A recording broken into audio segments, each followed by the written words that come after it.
Dictation start होगी 5 second बाद।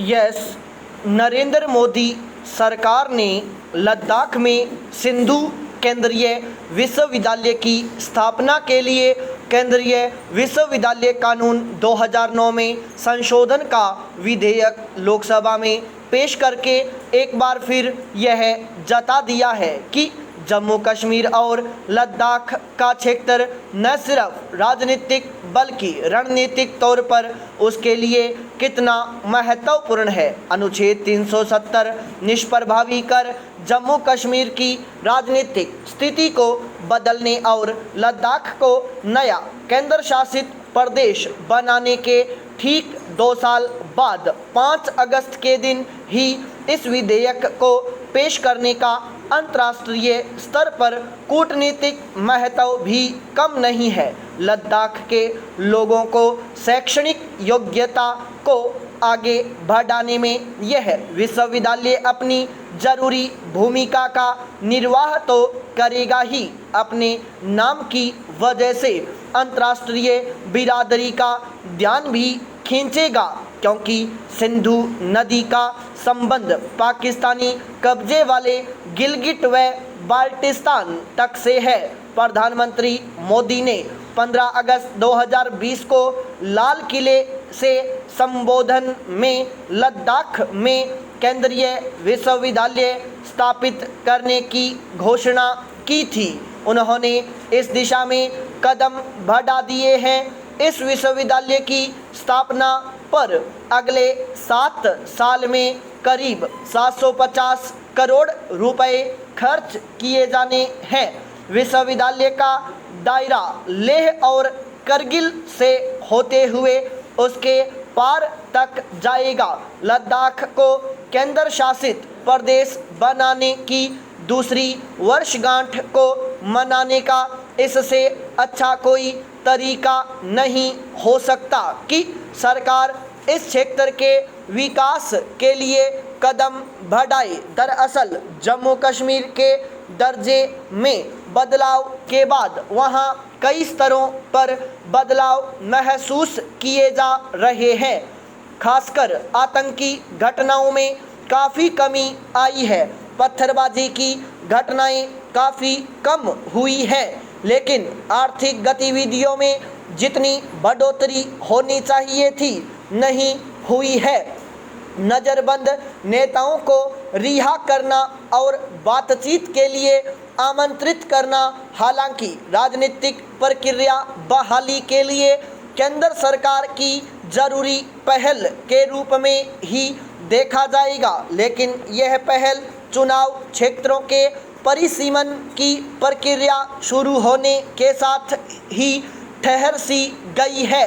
क्षेत्रीय दलों को आशंका है कि केंद्र में सत्तारूढ़ भाजपा पुनर्सीमांकन का फायदा उठाने की कोशिश करेगी। इस आशंका का समाधान बातचीत के द्वारा निकाला जा सकता है। इसके लिए केंद्र को लगातार प्रयास करने होंगे और क्षेत्रीय दलों को भी अपनी जिद से बाहर आना होगा। इसमें कोई शक नहीं कि इस तरह के किसी भी मसले से ज़्यादा ज़रूरी है कि राज्य में आर्थिक गतिविधियों में तेज़ी आए और विकास के नए सोपान गढ़े जाएं।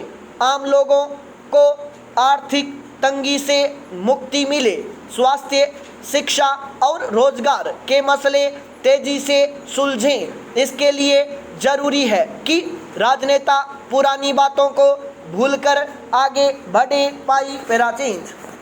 राहत भरी उम्मीद के बीच डर है कि जनता कोविड-19 को लेकर कुछ असावधान सी नज़र आ रही है, जबकि मामले बढ़ रहे हैं। मीडिया भी आशावादी दिख रहा है।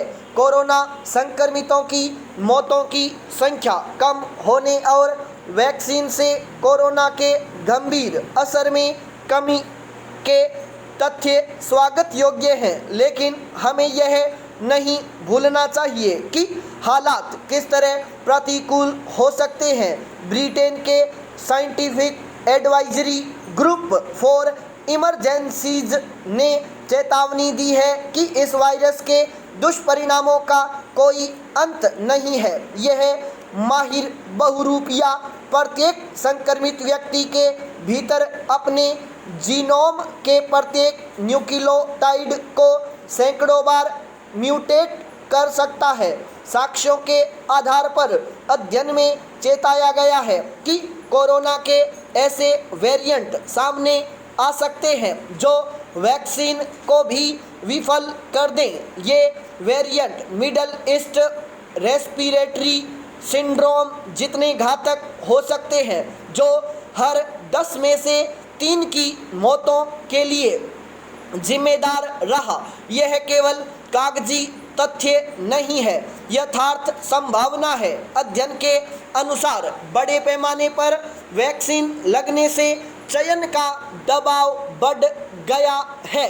इससे वेरिएंट को रूपांतरित होने में आसानी होगी। इस वायरस को एक ऐसी आर्टिफिशियल इंटेलिजेंस मशीन जैसा माना जा सकता है जो तब तक अनवर्त रूप बदलती रहेगी जब तक कि वह ऐसे म्यूटेंट का समूह न बना दे जो सबसे अधिक ताकतवर हो।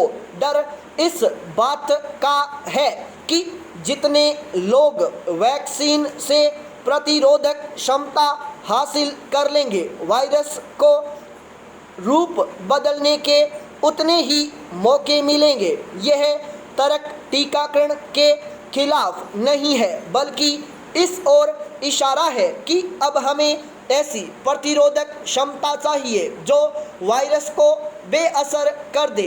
यह इस बात की क्षीण संभावना की चेतावनी है कि दुनिया भर में टीकाकरण के मात्र एक दौर से यह वायरस सदा के लिए नियंत्रित हो जाएगा।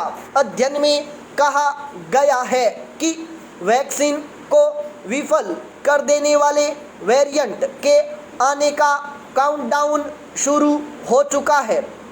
हमें प्रतिकूल से प्रतिकूल परिस्थिति का मुकाबला करने और उसे टालने के लिए तैयार रहना होगा। सेज विशेषज्ञों की कुछ सिफारिशें हैं जिनमें प्रमुख है वैक्सीन पर शोध व अध्ययन बढ़ाना। इससे न केवल वायरस से गंभीर बीमारी की संभावना कम होगी, बल्कि संक्रमण और वायरस का प्रसार भी घटेगा। Centre for disease control and prevention की ओर से वैक्सीन लगा चुके लोगों में संक्रमण पर जारी आंकड़ों के लिहाज से यह अत्यावश्यक है। बेहतर होगा कि पैन कोरोना वायरस वैक्सीन पर शोध किया जाए जो कोरोना वायरस के वेरिएंट्स से व्यापक स्तर पर रक्षा करने में सक्षम हो। अध्ययन में विश्व भर में टीकाकरण प्रयासों को बढ़ाने और उसके बाद भी मास्क, सैनिटाइजर, सामाजिक दूरी, रैपिड टेस्टिंग, क्वारंटीन और आवश्यकतानुसार लॉकडाउन की सिफारिश की गई है ताकि दुनिया भर में वायरल लोड कम कर उसे नियंत्रित किया जा सके और नए वेरिएंट की उत्पत्ति रोकी जा सके। साथ ही एंटीवायरल दवाओं के सेवन के प्रति चेताया है जो नए वेरिएंट को जन्म दे सकती है। इसके अलावा सेकंड और थर्ड जनरेशन वैक्सीन पर भी फोकस करना होगा। मानो या न मानो, विश्व वायरसों से भरा हुआ है। हम वायरस के खतरे खत्म नहीं कर सकते, लेकिन इनसे बचने की संस्कृति विकसित कर स्वयं को कई बीमारियों से बचा सकते हैं। जोखिम तो रोजाना है। सार्वजनिक संक्रमण से बचाव और सावधानी के आसान उपायों पर फोकस करना होगा। आशा और आशावाद हमें टीकाकरण बढ़ाने के लिए प्रोत्साहित कर सकते हैं, लेकिन वायरस को कमतर समझना गलत होगा। मास्क उतरा नहीं, सुरक्षा उपाय छूटे नहीं कि वायरस को हमले के नए रास्ते मिल जाएंगे। स्टॉप।